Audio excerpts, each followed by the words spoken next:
O Senhor colocou no nosso coração uma mensagem para nós analisarmos aqui. Estarei falando sobre Abel, o grande personagem Abel, irmão de Caim, sendo que eu quero fazer uma análise com os irmãos nesta manhã, Abel como um tipo de Jesus. Eu não sei quanto a você, mas assim, eu sou fã dessa disciplina na teologia, tipologia bíblica. Nós vemos no Antigo Testamento personagens e episódios nos quais apontavam para o Senhor Jesus, né? Então nós dizemos, isso aqui é um tipo de Jesus. Por exemplo, o cordeiro no Antigo Testamento que foi morto, e Deus manda com que Moisés pegasse o sangue do cordeiro e ungisse os umbrais das casas de todos os hebreus. Obviamente, né, irmãos, esse sangue, esse cordeiro é um tipo de Jesus. Então vemos, quando vamos estudar tipologia bíblica, que é uma disciplina muito interessante da teologia, nós aprendemos que personagens bíblicos e eventos, episódios bíblicos são tipo de Jesus, apontavam para a obra e para a pessoa do Senhor Jesus. Não foi diferente também em relação a Abel, ok? Então como é que nós vamos pregar aqui, como é que nós vamos trabalhar aqui nessa manhã? Eu gostaria que você abrisse em Gênesis capítulo 4, e nós vamos, em cada versículo de Gênesis 4, você vai deixar-se marcado com marcador de Bíblia, porque nós vamos fazer a comparação. A tipologia bíblica, né? Abel como tipo de Jesus, nós vamos abrir em Gênesis 4, você vai deixar marcado, porque nós vamos ir para outros textos, mas sempre estaremos voltando para Gênesis 4, ok? Então vamos lá, Gênesis capítulo 4, versículo 2.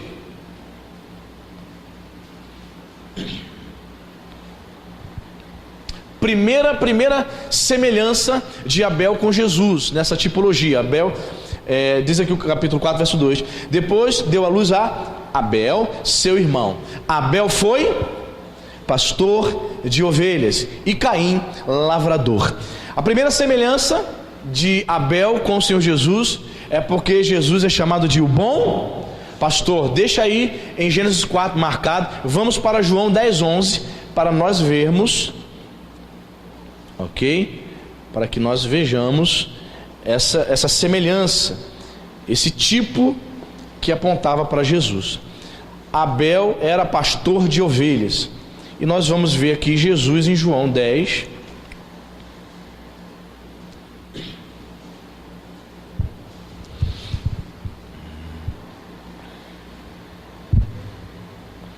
João 10:11, uma declaração de Jesus, você achou? Jesus falando, eu sou o bom pastor, dá a vida pelas ovelhas. Obviamente Abel aqui, tipificando Jesus, Abel era pastor de ovelhas, e Jesus dizendo que é o bom pastor. Há um contraste aqui que a gente precisa analisar. A vida de Abel, como pastor, a vida de Abel foi tirada, não é isso? Ele não foi assassinado pelo seu irmão Caim, ok? O contraste de Abel para Jesus é que o Senhor Jesus, ele deu a sua vida, percebe? Abel tipifica Jesus como pastor, mas há uma diferença. Abel, a sua vida foi tirada, Jesus, ele deu, amém? Eu sou bom pastor, o bom pastor dá a vida pelas ovelhas. E essa imagem, irmãos, eu não sei se você, ao estudar a Bíblia, você fica imaginando essa figura de linguagem tremenda da Bíblia. Jesus dizendo que ele é o bom pastor. Se ele diz que é o bom pastor, é porque existem maus pastores. Ele é o bom pastor. Se ele é o bom pastor, nós, crentes, seguidores, discípulos dele, nós somos comparados a ovelhas. E eu já preguei aqui uma mensagem alguns anos atrás sobre por que a Bíblia nos chama de ovelhas, né? E uma das razões é porque a Bíblia ela caracteriza e mostra de fato que a ovelha é um animal dócil, né? E estudiosos também dizem que a ovelha ela é um bichinho que enxerga muito mal. É um bichinho também que facilmente ela consegue se desviar sozinha. O pastor está ali com o cajado, guiando, né, aos pastos. Ela sozinha começa a se desgarrar. Ele tem que ir lá com o cajado para puxar para o rebanho de volta. Vem cá. Então não é à toa, não é em vão, porque o Espírito Santo escolheu a figura dos crentes como ovelha. Amém? É um bichinho dócil, um bichinho que pode ser enganado. Os lobos podem vir, pode destruir essa ovelha, perfeito? Mas graças a Deus, nós temos um bom pastor que deu a sua vida. É interessante isso, né?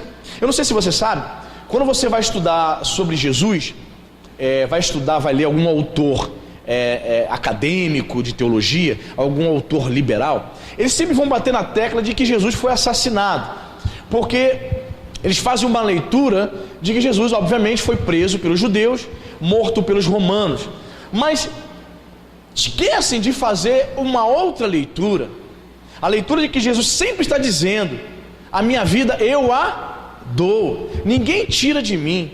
Então Jesus, por uma ótica humana, ele foi assassinado, sim, mas numa ótica teológica, numa perspectiva divina, espiritual, ele deu a sua vida. Como bom pastor, o bom pastor dá a sua vida. Então somos ovelhas na qual o pastor se entregou por nós. Então vamos colocar agora essa figura. Imagina, na Palestina de 2000 anos atrás, um pastor no deserto da Judéia, guiando ali 50 a 60 ovelhas com seu cajado, guiando essas ovelhas para pastos verdejantes, e de repente surgem ursos. Diz a Bíblia, né, que Davi, como pastor de ovelhas, ele lutou com o urso e o leão, não é isso?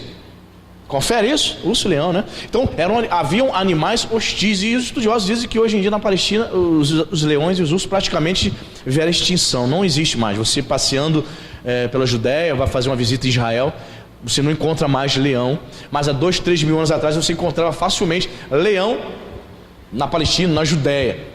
Então você veja essa imagem, ele cuidando ali, e surge um leão, um lobo, talvez um lobo, esses pastores conseguissem afastar com uma certa dificuldade. Irmão, eu estou correndo de vira-lata, imagina um lobo, irmão, surgindo diante de você com aqueles dentes ferozes, não é? Até um lobo já é complicado, mas imagina um leão e um urso. Qual é o propósito desses animais? Serem os predadores das ovelhas. Para Jesus, presta atenção que eu vou falar para você. Para Jesus dizer que o bom pastor dá a vida pelas ovelhas, é porque Jesus sabia que naquele tempo muitos pastores perderam a vida para proteger a ovelha. Interessante, né? Muitas pessoas perderam suas vidas, muitos pastores de ovelhas, literalmente falando, perderam suas vidas para cuidar, perderam suas vidas talvez por um leão, por um urso, ou para quem sabe um lobo. Hoje nós, no contexto espiritual, espiritualmente falando, né, muitos são os pastores, né, muitos são os líderes que não se doam, que não conseguem dar suas vidas pelas ovelhas.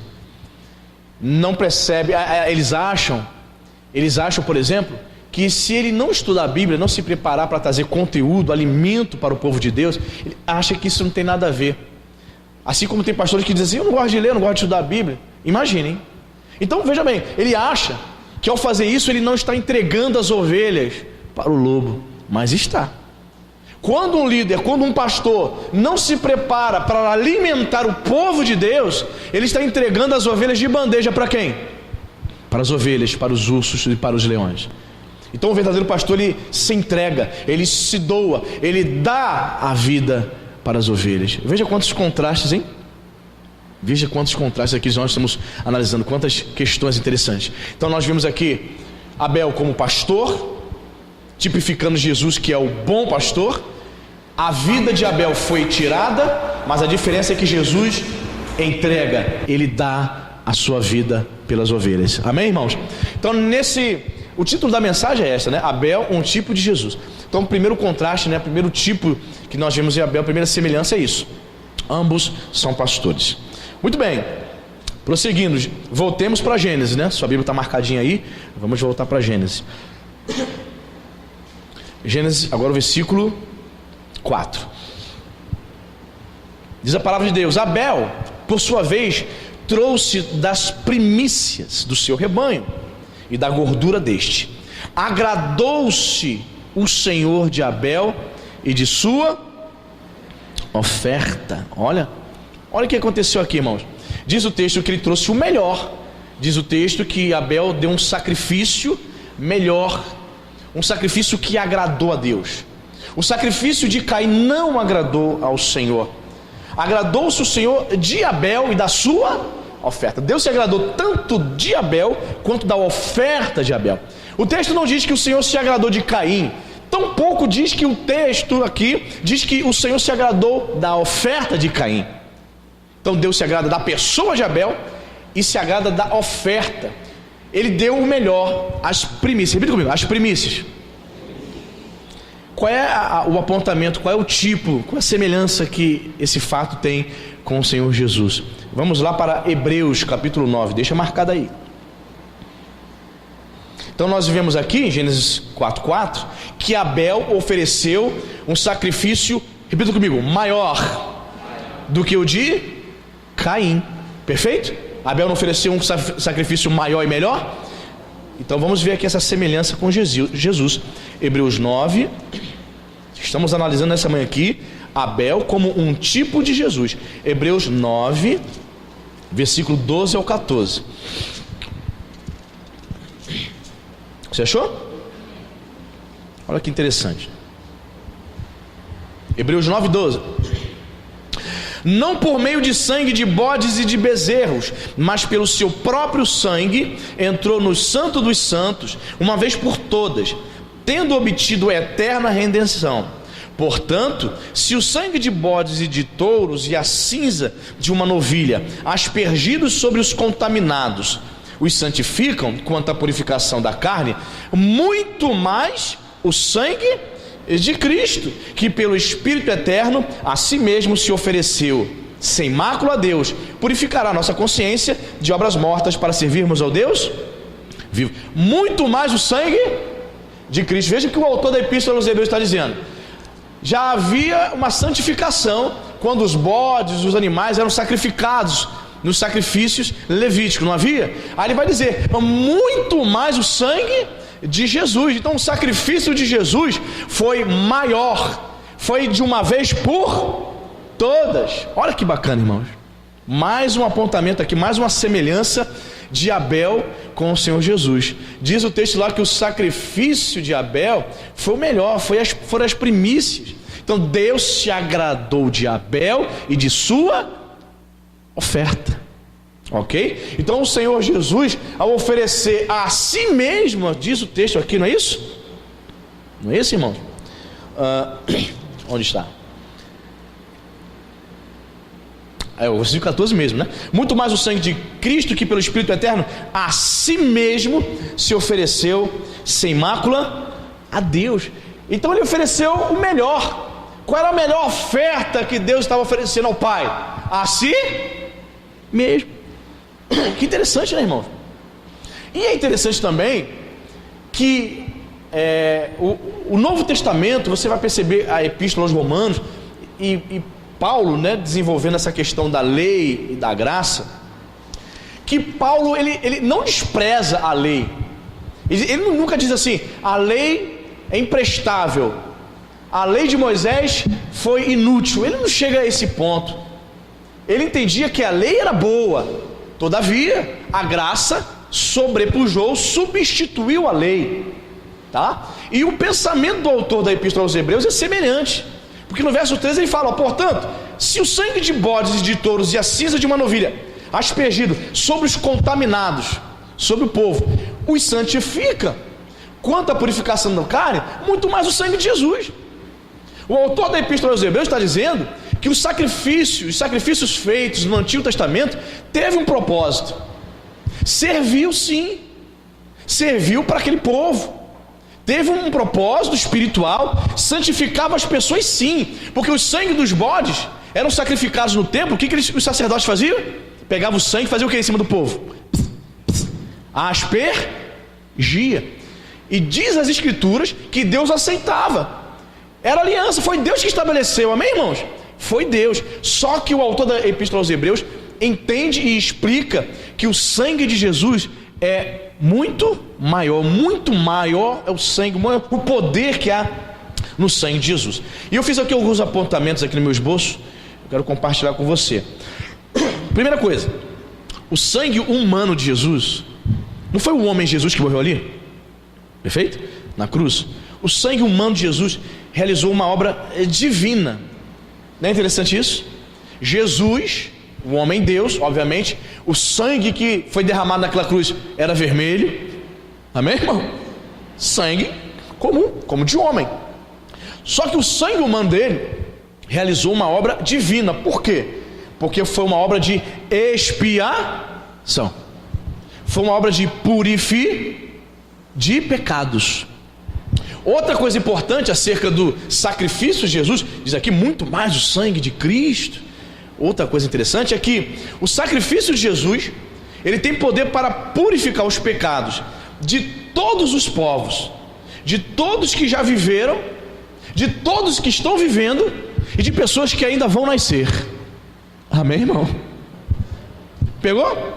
O sangue de Jesus é tão poderoso que purifica pecados de todas as pessoas que já um dia nasceram, já viveram, as que estão vivendo hoje.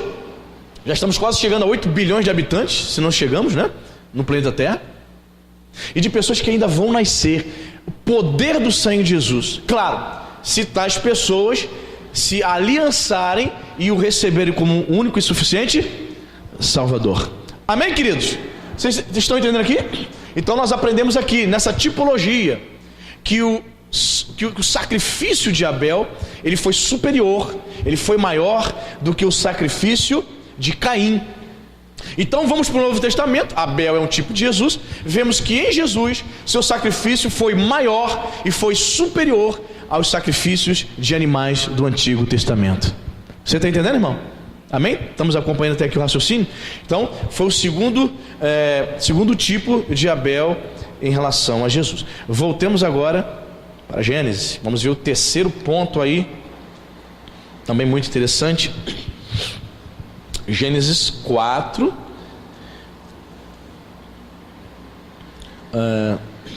a parte B, né? A parte B do versículo 4, a parte final, diz: agradou-se o Senhor de Abel e de sua oferta. Ao versículo 5, ao passo que de Caim e de sua oferta não se agradou. O que aconteceu então por causa disso? Irou-se, pois, sobremaneira Caim, e descaiu-lhe o semblante. Por que ele ficou irado e chateado? Ele ficou com repita comigo, inveja. Não tem isso? É um sentimento perverso, né, irmãos? A inveja. Fulano ganhou, eu não ganhei. Fulano recebeu esse presente, eu não ganhei. Às vezes a pessoa tem inveja porque a outra tem um dom e ela não tem, então ela tem inveja. Aí pelo fato dela ter inveja, ela nunca vai elogiar, ela vai falar sempre mal da outra, ela tem inveja. Certo? A inveja aqui de Caim foi porque o Senhor se agradou de Abel e da oferta de Abel. Caim ficou com inveja, porque Deus não se agradou nem de Caim e nem da oferta de Caim. Inveja. Aonde vemos inveja em relação a Jesus? Vamos para o Novo Testamento. Mateus 27. Estamos vendo aqui semelhanças, tipo de Abel, semelhanças entre Abel e Jesus. Também Jesus foi invejado, irmão, olha. Mateus 27, versículo 17 e 18.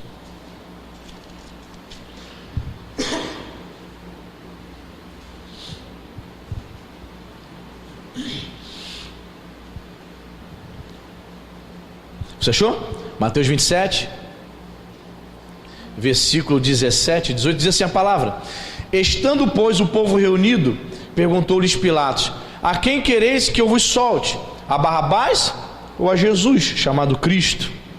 Verso 18: porque sabia que por inveja o tinham entregado. Irmão, a inveja é uma coisa perversa.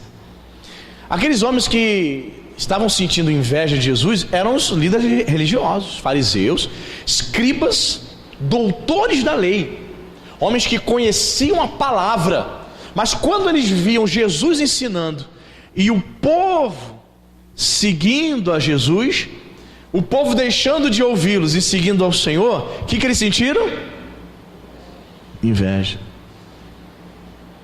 Isso é perverso, irmão, muito perverso, e é um sentimento que nós temos que tomar muito cuidado, sabe? Qualquer um aqui está sujeito. Eu tenho inveja de fulana, tenho inveja de fulano, porque fulano tem, eu não tenho. Fulano conquistou isso. Inveja da casa do outro, do carro do outro.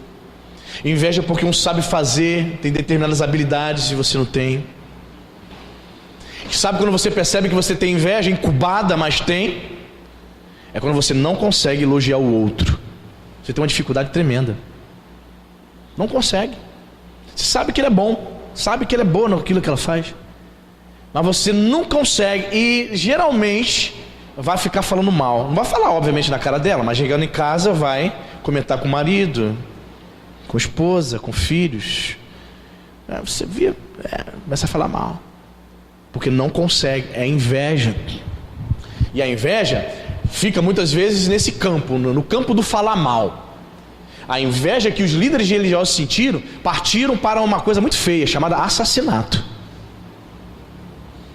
Veja, se você não tratar, se você não cuidar desse sentimento perverso, quando você sentir uma inveja, quando você se sentir infeliz, se sentir mal porque o outro está feliz, isso é um sentimento baixo demais, gente. O outro está feliz e eu estou chateado porque o outro está feliz, estou com inveja. Eu não consigo sorrir, não consigo me alegrar com a bênção do outro. Inveja. Os fariseus não conseguiam se alegrar. Eles não ficaram animados porque estavam vendo com seus próprios olhos um grande avivamento naqueles tempos. Multidões, milhares de pessoas seguindo um galileu, um camponês. Nunca tinha se visto, eles nunca tinham visto o interesse do povo pela palavra, como estava acontecendo naquele tempo. Ao invés deles ficarem alegres, ou de se aproximarem do Senhor Jesus para conversar e dizer: puxa, você é um camarada que está atraindo multidões, qual é o teu propósito? E aí, o que você pensa acerca de Deus? Vamos conversar, porque isso não é normal, um fenômeno, você é um fenômeno. Mas não, eles ficaram com inveja. Está levando meu povo, está tirando pessoas de perto de mim, pessoas que me davam atenção, pessoas que vinham me ouvir, pessoas que me davam atenção aos meus ensinamentos, agora estão seguindo esse tal de Jesus. Então a inveja é terrível, porque eles foram alimentando aquele sentimento por quanto tempo mesmo, irmãos? Por mais de 3 anos. Eles não trataram aquilo, eles não resolveram aquele sentimento, eles não oravam. Você acha que os fariseus oravam e jejuavam para Deus arrancar aquele sentimento de inveja? Você acha que eles oravam dizendo: Senhor, tudo bem, eu não gosto desse tal de Jesus, mas tira esse sentimento de inveja de mim? Vocês acham que eles faziam isso? Não. Por isso que por 3 anos Satanás foi alimentando esse sentimento de inveja no coração deles, ao ponto de tramarem a morte de Jesus. Voltemos agora para Abel.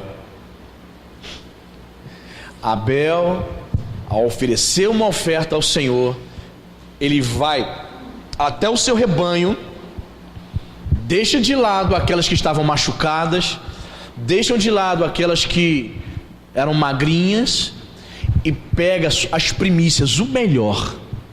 Eu vou oferecer ao Senhor em sacrifício o melhor. Percebe? Ele oferece para Deus. Caim, olha Caim, qual foi a atitude de Caim? Que era agricultor, né? Então ele vai até a plantação dele, pega aquele alface mais murchinho, coentro bem, aquele aipim duro, não é aipim de Xerém, né? Que é molinho, não é? Pegou o pior da sua plantação. Aí ele vem, o melhor ficou guardadinho para ele. Então ele vem, oferece a Deus: toma, Senhor, o Senhor merece isso aqui, toma. Tem gente que é assim, oferece o pior para Deus e ainda diz assim: eu estou dando, o Senhor quer mais o quê? Estou dando. O pensamento de Caim foi assim. Pegou o pior e com aquele sentimento de orgulho, achando que estava abafando, crente que acha que abafa. Aí foi, entregou, toma, Senhor. Só que o homem não consegue avaliar isso, irmãos. É o Espírito Santo que avalia, né, a tua oferta, né? Não é? E o próprio Deus avaliou o coração deles e a oferta deles. O coração de Abel estava em Deus, a oferta foi top. O coração de Caim não estava em Deus, a oferta... Aí a Bíblia é bem clara, né? Deus agradou-se de Abel e da sua oferta. Verso 5: quanto a Caim, não se agradou dele e nem da sua oferta. Caim percebeu. O texto não revela, irmãos, como é que foi que Caim percebeu, na questão espiritual, como é que Caim percebeu que Deus se agradou da oferta do irmão e não dele. O texto não revela. A gente não sabe se passaram semanas, dias, meses, mas coisas aconteceram na vida de Abel, que Caim percebeu a bênção de Deus sobre a vida do irmão, e na dele, não. Então a gente não sabe quantos dias, quantas semanas passaram, mas ao perceber que a bênção de Deus estava sobre o irmão e na vida dele não, começou um sentimento de inveja tomar conta dele. Qual era a atitude que Caim deveria ter tomado? Ele deveria ter chegado até o pai dele. Quem era o pai de Caim? O pessoal responde com medo, né? Era Adão, né, irmão? Adão. Mamãe de Caim e Abel, quem era a mamãe? Eva, dona Eva. Em nenhum momento Caim chega para a mamãe dele, para o papai dele: papai, eu quero abrir o jogo aqui, eu estou sentindo uma coisa muito ruim em relação humana, estou com um sentimento ruim. O que é, meu filho? Fala, sabe comigo. Eu estou com inveja dele, eu estou com vontade de matar ele, estou com ódio. Ele não se abre, ele não fala isso para ninguém, ele não trata, ele só a cada dia alimenta mais. E ao trair o irmão, ele usa de falsidade. A inveja pode levar à falsidade. Vamos para o campo, como fosse Chapeuzinho Vermelho. Vamos para o campo? Na falsidade, irmão. Não é isso que diz o texto? Voltemos lá para Gênesis, para a gente acompanhar. Lá, Gênesis 4.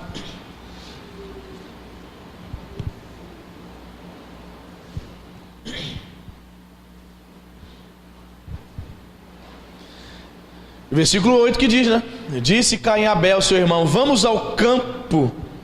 Estando eles no campo, sucedeu que se levantou Caim contra Abel, seu irmão, e o matou. É interessante, né? Olha que interessante, irmãos. Ele usou de falsidade. Vamos para o campo. Foi uma cilada, né? Para o campo para fazer o quê? Vamos para o campo, Abel. Para quê? Vamos para dar um passeio, tá bonito para dar um passeio. Vamos lá. Chegando lá, o matou. Os filmes demonstram ele pegando uma pedra e tacando na cabeça de Abel, né? Já vi filme que ele pega uma madeira e plá na cabeça do irmão. A Bíblia não diz como foi a forma, mas que se levantou contra ele. Eu disse aqui, há poucos minutos, que Abel Caim, melhor dizendo, não procurou seus pais para falar dessas coisas que estavam acontecendo dentro do coração, para pedir ajuda, conselho. Você não vê isso acontecendo. Mas uma pessoa importantíssima procurou a Caim. Quem foi? Deus. Olha, versículo 6, volta aí. Então lhe disse o Senhor: por que andas irado e por que descaiu o teu semblante? Se procederes bem, não é certo que serás aceito? Se todavia procederes mal, eis que o pecado jaz à porta. O seu desejo será contra ti, mas a ti cumpre dominá-lo. Olha o que Deus está falando. Já que ele foi buscar ajuda, ele não orou ao Senhor, ele não buscou os pais para receber conselho, Deus se revela para ele e fala diretamente para ele, chama a atenção dele. Olha, o pecado jaz à porta, Caim. Esse sentimento de inveja aí está na porta. E os estudiosos hebraístas, estudiosos do hebraico, dizem que essa figura aqui no hebraico, pecado jaz à porta, é semelhança de um animal feroz que está pronto a devorar alguém. Então Moisés, ao escrever essa narrativa, ele coloca ali no hebraico uma narrativa dizendo que o pecado é semelhante a um animal feroz. O pecado jaz à porta, mas cumpre a você dominar. Não é Adão teu pai, não é Eva tua mãe, é você, Caim. Então quando o pecado, meu irmão, qual é a lição para a tua vida aqui nesta manhã, 18 de novembro de 2018? Quando o pecado vier, cumpre a nós, cumpre a você dominar, resistir, rejeitar. Quando a inveja vier, você repreende em nome de Jesus.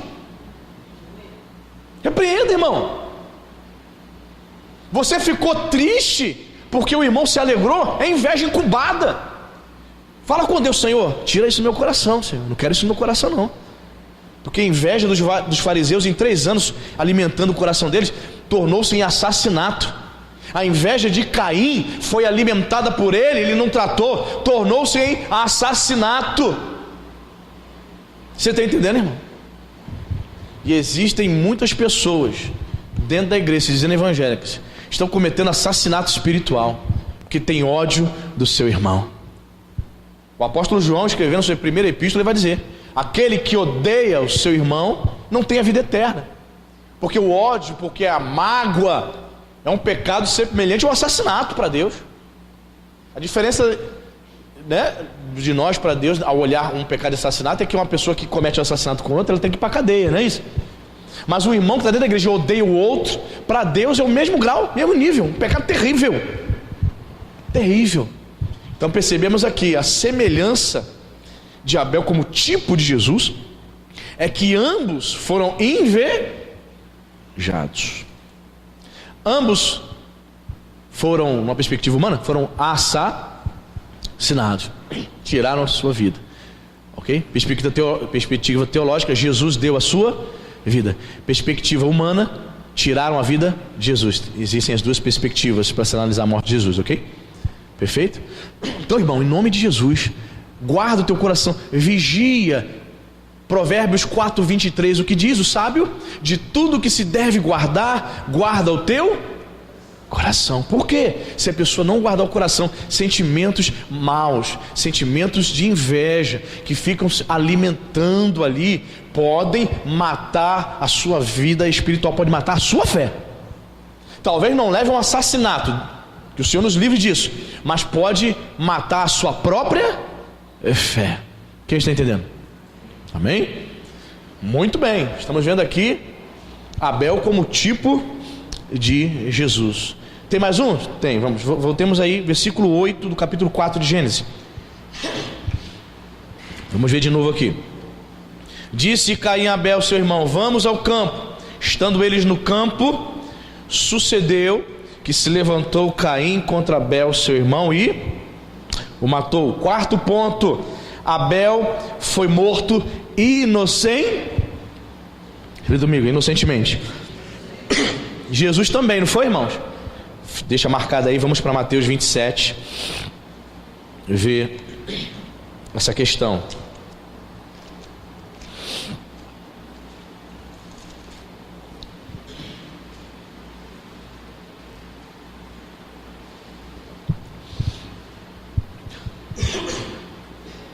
Mateus 27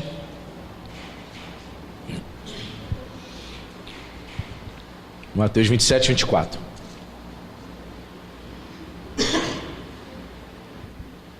Você achou? Vendo Pilatos que nada conseguia, antes pelo contrário, aumentava o tumulto, mandando vir água, lavou as mãos perante o povo, dizendo: estou inocente do sangue deste justo, fique o caso convosco. E o povo todo respondeu: caia sobre nós o seu sangue e sobre nossos filhos. Então Pilatos lhe soltou Barrabás e, após haver açoitado Jesus, entregou-o para ser crucificado. Interessante, né? Olha o que Pilatos fala. Ele lava as mãos e diz: eu estou inocente do sangue deste outro inocente. Quem era o inocente da história? Pilatos era inocente? Pilatos hipocritamente aponta para Jesus o justo. O inocente era Jesus, amém, irmão? Pilatos, ele tinha o poder, a autonomia, a autoridade para livrar Jesus. Ele sabia que Jesus era inocente. A esposa a esposa de Pilatos, né, que a Bíblia não diz o nome dela, mas a tradição diz que o nome dela era Cláudia, ela procura Pilatos e fala: olha, essa noite eu muito sofri em sonho por causa deste justo. Em outras palavras, meu marido, vê o que tu vai fazer. Eu tive um sonho com ele, sofri a noite toda. Olha, aí ele diz: olha, pega uma bacia d'água, estou lavando as mãos aqui, sou inocente, eu que sou inocente, lava as minhas mãos, estou entregando Jesus para vocês resolverem. Mas na verdade, Pilatos não era inocente. Pilatos estava entregando aquele homem para fazer o que o povo e os judeus queriam fazer, que era assassiná-lo. Percebe? Então eu pontuei algumas coisas aqui em relação a Pilatos. Primeira coisa que eu pontuei foi o seguinte: que Pilatos ele foi altamente hipócrita em condenar algo e praticar essa mesma coisa. Ele estava condenando, ao lavar as mãos, ele estava dizendo: eu condeno o que vocês querem fazer com ele, hein? Que é matá-lo, que é crucificá-lo.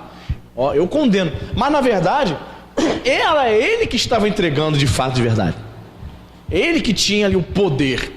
Mas assim, os estudiosos, né, e fica muito evidente isso, que Pilatos ele sabia que Jesus era inocente e justo, mas ele não tem coragem de libertar Jesus, porque haveria possivelmente uma rebelião.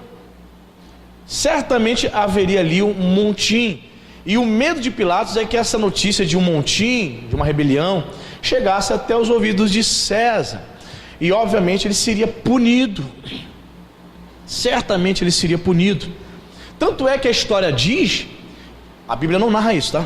Mas a história diz que anos depois teve muitas agitações em Jerusalém, e Pilatos se perdeu no comando da cidade, de tal maneira que ele foi retirado, ele foi desterrado de governador e foi mandado para a Síria, se não estou equivocado. E a história diz que anos depois ele comete suicídio, ele se mata, Pôncio Pilatos. É interessante que algumas igrejas do Oriente Médio consideram Pilatos santo. Curiosamente, algumas igrejas do Oriente, igrejas ortodoxas, algumas regiões do leste europeu, acreditam que ele teria se convertido e que ele teria se tornado santo, o que é muito pouco provável, né? Mas a história mesmo diz que anos depois ele foi desterrado e Nero tira o poder dele, Cláudio, aliás, tira o poder dele e ele fica sem função nenhuma, ele entra em depressão, algo do tipo, ele acaba se suicidando. Ou seja, naquele momento ali, no julgamento de Jesus, ele fica com esse receio. Ele fica com receio de liberar Jesus, sabendo que Jesus era inocente, mas fica com medo do povo se rebelar e haver uma revolta, haver derramamento de sangue. E ele acaba agradando ali os fariseus e os judeus, entregando Jesus para ser crucificado. Mas da boca de Pilatos você ouve essa verdade, que Jesus era justo, que Jesus foi morto inocentemente. Então temos aqui mais uma semelhança, mais um tipo de, no que diz respeito a Abel ao Senhor Jesus. Abel também foi morto inocentemente. Jesus também foi morto inocentemente. A quinta e a última semelhança que eu quero compartilhar com os irmãos, muito bacana, eu achei isso muito interessante. Voltemos para Gênesis capítulo 4, versículo 10. Muito interessante isso. A palavra de Deus é maravilhosa, né, irmãos? A gente vai se aprofundando, vai estudando e vamos crescendo. 4:10, olha o que diz: e disse Deus: que fizeste? A voz do sangue de teu irmão clama da terra a mim. Deus se dirigindo para quem aqui mesmo? Para Caim. Pergunta para ele: o que você fez? O sangue, a voz do sangue do teu irmão clama da terra a mim. A voz do sangue. Então Deus está falando ali que o sangue de Abel falava, a voz do sangue clama a mim.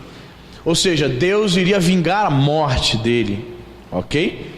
Vingar como assim, pastor? Deus é vingador? Sim, a palavra de Deus diz: a mim pertence a vingança, diz o Senhor. Só Deus que pode se vingar, o homem não. Amém, irmão? Mas fica aí, Veja o que diz agora Hebreus 12, 24. Olha que interessante. Vimos aqui em Gênesis 4:10 que a voz do sangue de Abel fala, clama. Hebreus, olha, você vai abrir agora em Hebreus, olha que bacana, irmão, que lindo. Hebreus 12, 24. Olha que lindo. Você achou? Hebreus, Epístola aos Hebreus 12, 24. Você achou? Amém? Olha que interessante. E a Jesus, o mediador da nova aliança, e ao sangue da aspersão, que fala, repita comigo, que fala coisas superiores ao que fala o próprio. Olha que lindo, irmão. Você lembra? O sangue de Abel fala. O sangue de Abel clamava por vingança, mas o sangue de Jesus clama por perdão. Amém, igreja? Aleluia. O mediador da nova aliança e o sangue da aspersão, que fala coisas superiores. Enquanto o sangue de Abel clamava por vingança, o sangue de Jesus clama, fala por coisas superiores. O perdão é maior do que a vingança. Amém, querido? O sangue de Jesus fala, irmão. Você serve a um Deus no qual o sangue dele fala, tem voz, aleluia. Teu sangue fala, irmão? Meu sangue fala? Não, mas o sangue de Jesus fala. Amém, irmão? Interessante que ele vai citar o próprio Abel. Na mente do autor da Epístola aos Hebreus, que ninguém sabe quem escreveu essa epístola, estava realmente essa passagem aqui de Abel. Deus falando em Gênesis 4:10: que fizeste, Caim? O sangue do teu irmão, a voz do sangue do teu irmão está clamando, pede vingança porque você matou ele inocentemente. E o sangue de Jesus que foi derramado na cruz do Calvário, aquele sangue precioso, sangue carmesim, também tem voz, também fala, também clama pelo perdão dos nossos pecados. Amém, queridos? Louvado seja o nome de Jesus. Abel, tipo de Jesus. E nós aprendemos aqui que o sangue dele clamava, mas o sangue que fala sobre coisas superiores, coisas melhores. O que é superior? É coisa melhor. Então o sangue de Jesus é superior, porque clama e fala sobre perdão. Que o sangue de Jesus esteja sobre a vida de cada um de vocês nessa manhã, para a glória de Jesus. Amém, queridos? Graças a Deus. Você entendeu a palavra dessa manhã? Amém. Espírito Santo de Deus, muito obrigado, Pai. Obrigado porque aprendemos tantas coisas aqui nessa manhã, Senhor, maravilhosas. Te bendizemos, ó Pai, porque o teu sangue clama. O teu sangue, Senhor, nos purifica de todo o pecado. Te bendizemos, meu Senhor, por tantas coisas. Meu Deus, aprendemos que Abel inocentemente foi morto, e o Senhor também. Aprendemos, meu Pai, que a inveja fez com que Abel perdesse a sua vida, meu Pai, e o Senhor também foi entregue por inveja. Senhor, em nome de Jesus, meu Deus, que o teu povo, que a tua igreja, os teus filhos, cada um de nós, Senhor, sejamos livres desse sentimento tão perverso, Senhor. Senhor, meu Pai, se percebermos alguma coisa, que o teu Espírito nos revele, se há algum sentimento mal dentro de nós, um sentimento, meu Pai, quando nós não nos alegramos com a alegria do irmão. Sim, Senhor, quando nós não conseguimos elogiar um irmão porque temos inveja, no fundo temos inveja dele. Senhor, em nome de Jesus Cristo, limpa o nosso coração nesta manhã de todo e qualquer sentimento de inveja, Pai. Senhor, te damos graças, porque o teu sacrifício, Senhor, foi superior, o teu sacrifício foi maior. Sim, meu Pai, nós lemos na tua palavra que maior é o sangue de Jesus. Oh, bendito seja o teu nome, Senhor. Assim como Abel ofereceu um melhor sacrifício, um maior sacrifício do que seu irmão Caim, nós te louvamos nesta manhã, porque o Senhor ofereceu a si mesmo, aleluia, para morrer por nós em sacrifício. Muito obrigado, Pai, porque assim como Abel era pastor, o Senhor é o grande pastor, o sumo pastor, é aquele pastor que dá a vida pelas ovelhas. E nesta manhã esta igreja reconhece, meu Pai, a tua bondade, reconhece, Deus, a sua graça, o teu grande amor em ter dado a sua vida, Senhor, por cada um de nós, porque reconhecemos, meu Pai, nós somos ovelhas do teu pastoreio. Nós queremos, meu Pai, como ovelhas do Senhor, a cada dia ser guiados a pastos verdejantes. Sim, assim como expressou, meu Pai, o rei Davi, meu Pai, que o teu cajado, que a tua vara possa nos consolar. Sim, que possamos ser guiados a pastos verdejantes, que possamos ser, meu Pai, alimentados espiritualmente, para louvor e para a glória do teu santo nome. Que tu sejas o nosso bom pastor, que o Senhor nos guie a toda a verdade, no nome de Jesus Cristo. Muito obrigado, Senhor, porque a tua palavra é poderosa, e eu creio, Senhor, que ela não volta vazia, que ela gera e produz fruto no coração, meu Pai, de cada um dos teus filhos.